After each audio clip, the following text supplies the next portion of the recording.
So when it comes to hormones in women, most of the time we're talking about estrogen, right, testosterone, progesterone.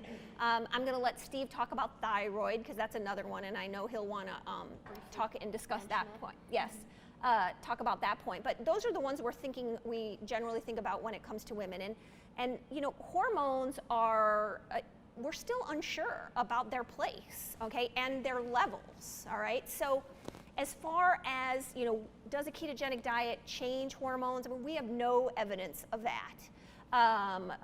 You know, in someone who is postmenopausal, excuse me. So sometimes in people who have polycystic ovarian syndrome can actually improve things to get them regular again. But in the postmenopausal world, what happens and what level should we be shooting for? I mean, these are a lot of unknown questions. Remember the time when we thought all women should take hormone replacement therapy? Do you know why that was, by the way? I'm going to tie this into something else. We thought that because it was observational data. When it was actually tested, you remember what they said about hormone?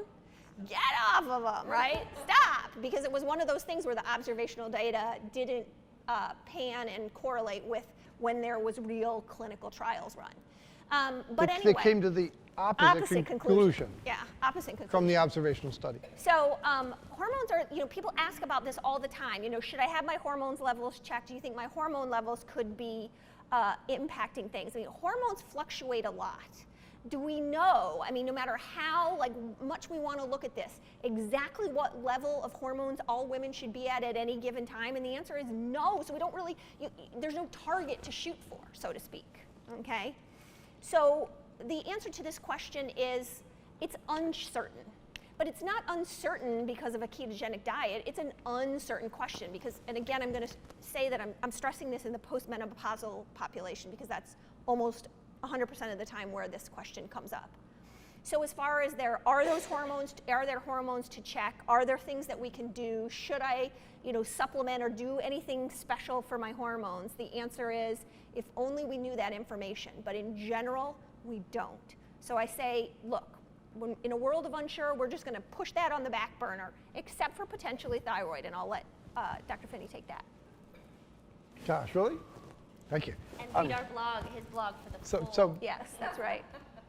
So it's actually puzzled me since my first publication in 1980, that when we put somebody on a well-formulated ketogenic diet, the hormone made by the thyroid gland, which is called T4, stays stable. But that's not the active thyroid hormone. You think, well, hey, what? Thyroid hormone gland or the thyroid gland makes the active hormone. No, it makes a precursor. And then the liver modifies it to make something called T3, and that's the active one. So your liver is actually the controlling entity. T4 levels stay constant when you go on a ketogenic diet. The T3 level, which is the active one, plummets. I mean, like 40% reduction in the first month. And yet, we don't see any signs of actual hypothyroidism if the person's following, you know, again, if you're on the extreme calorie restricted version, you know, the very low calorie ketogenic diet at 600 calories, your resting metabolism will go down. But on a well-formulated ketogenic diet, your metabolism doesn't go down, but your T3 level goes down.